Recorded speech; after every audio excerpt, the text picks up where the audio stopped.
పారిశుద్ధం ఎంత అధ్వానం ఉంది చూడండి. కాలువలో పూడికలు తీసేవాళ్ళు లేరు, తీస్తే ఎత్తేవాళ్ళు లేరు. డోర్ టు డోర్ కలెక్షన్ ఉండేది ఇంతకు ముందు, చెత్త ఈరోజు అది తీసేసినారు. దానివల్ల ప్రజలందరూ రోడ్ల మీద వేస్తూ ఉన్నారు. ఎక్కడ వేయాలా? ప్రజలు కూడా తప్పని పరిస్థితి ఇది. ఎక్కడా లేదు రాష్ట్రంలో డోర్ టు డోర్ కలెక్షన్ ఉంది. కేవలం ప్రొద్దుటూరులోనే డోర్ టు డోర్ కలెక్షన్ తీసేస్తారు చెత్త. ఎందుకు? పందులు విపరీతంగా ఉన్నాయి.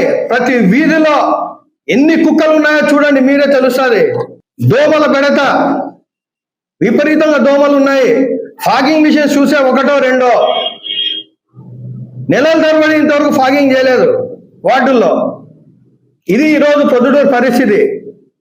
దీని గురించి మాట్లాడకుండా కేవలం వ్యక్తిగత విమర్శలు చేసుకుంటూ, ఒకరి మీద ఒకరు ఆరోపణలు చేసుకుంటూ, నువ్వు ఇంత తిన్నావంటే నువ్వు ఇంత తిన్నావని చెప్పుకుంటూ కాలక్షేపం చేస్తూ ఉన్నారు.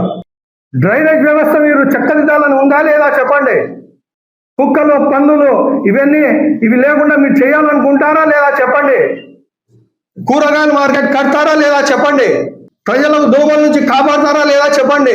ఇప్పుడు రాబోయే వర్షాకాలంలో ఇప్పటి నుంచే డీజిల్ చేయాలా? చేస్తున్నారా?